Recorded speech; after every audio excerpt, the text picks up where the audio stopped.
Hi guys! For today's video, isi-share ko pala sa inyo kung paano ako nakapagpatubo nito. So, ito yung video.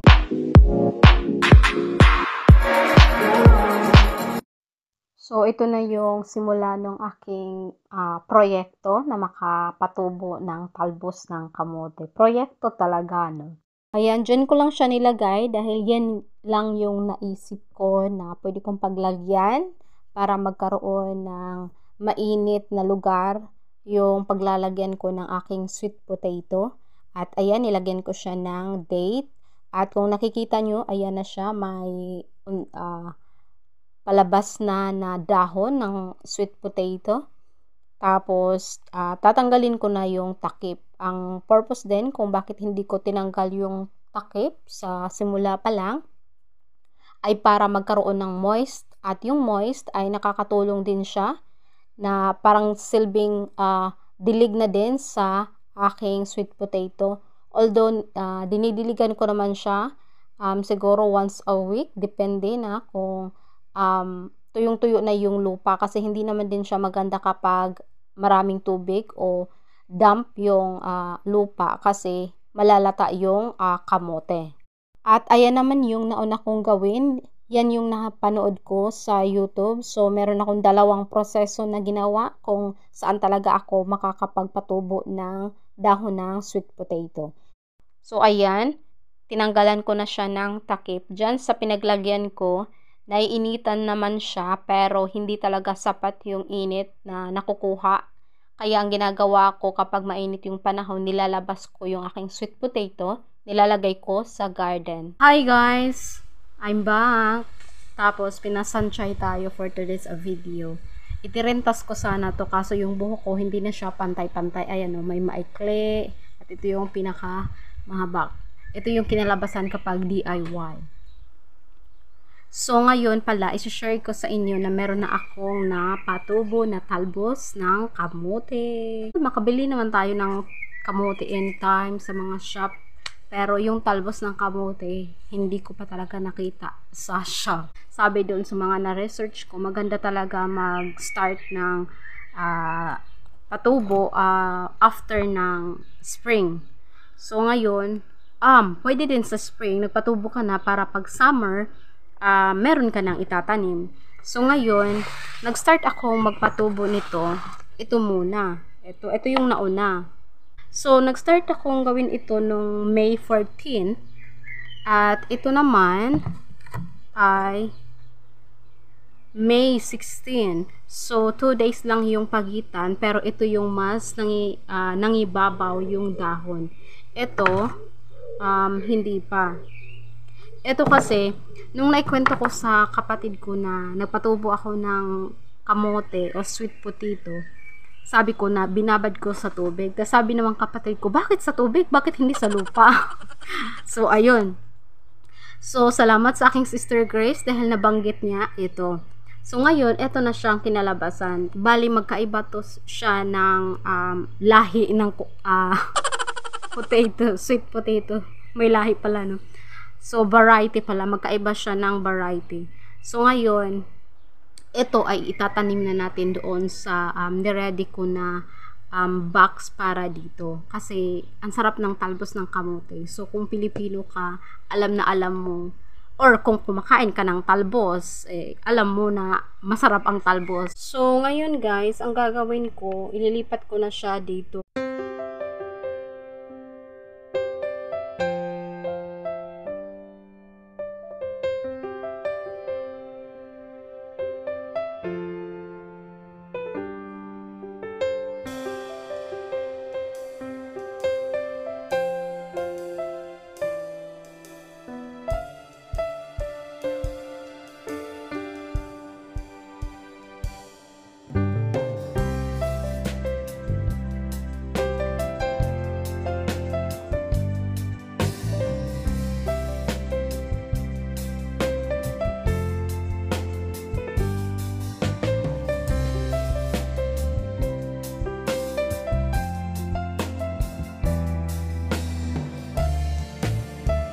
Ayan, oh. Ayan yung mga gamot niya. Gamot? Ugat pala. Bihira. Hindi pa siya ganun ka maraming ugat pero ililipat ko na lang siya. So sana talaga mabuhay ano.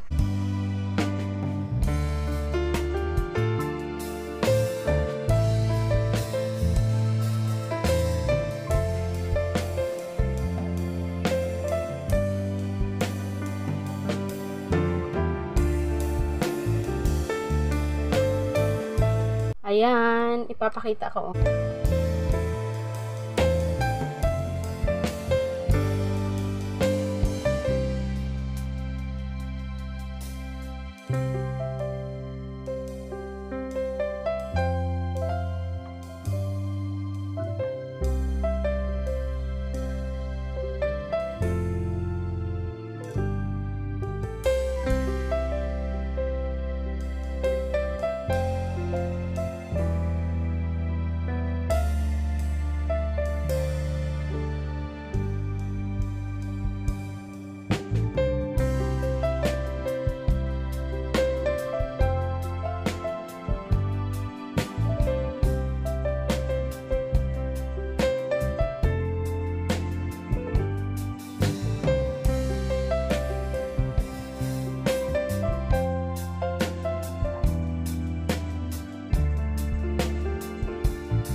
So, ayan, ipapakita ko sa inyo. Ayan na siya. Ayan, ito na siya, oh. Tapos, ito pala yung Chinese cabbage. Hindi. Chinese petchay. Oh, yun na nga yun. Chinese cabbage. Oh, diba? Isa lang pala yun. So, ayan na siya. So, ngayon, mayroon pala ako ipapakita sa inyo. Ayan, oh. Ayan. So, ang gagawin natin, haharvestin na natin to. Kasi hinog na siya. So, malalaman natin kung matamis ba to or hindi. Kasi hinog na siya eh. Ano na siya? Yung malata na. Malata ba tawag? So, tignan natin. Medyo nagutom na din ako. Akit na tayo sa taas. Tapos, meron pa ba? Diba? Naghahanap tayo. Kasi meron pa. Hindi kasi siya sabay-sabay na nahinog. So, hindi rin natin siya sabay-sabay kainin. Itong maliit. Meron pang isa maliit. Ayan, papakita ko pala.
Ang bango.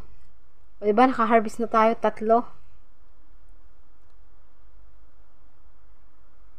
So, akit na tayo dahil nagutom na ako.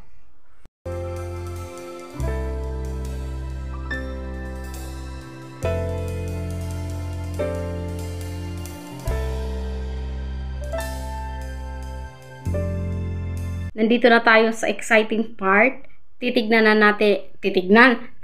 natin yung ating strawberry na unang harvest.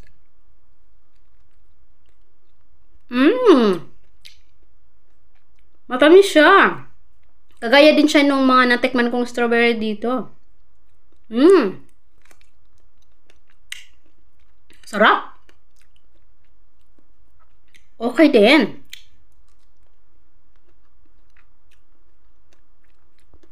At ang bango niya.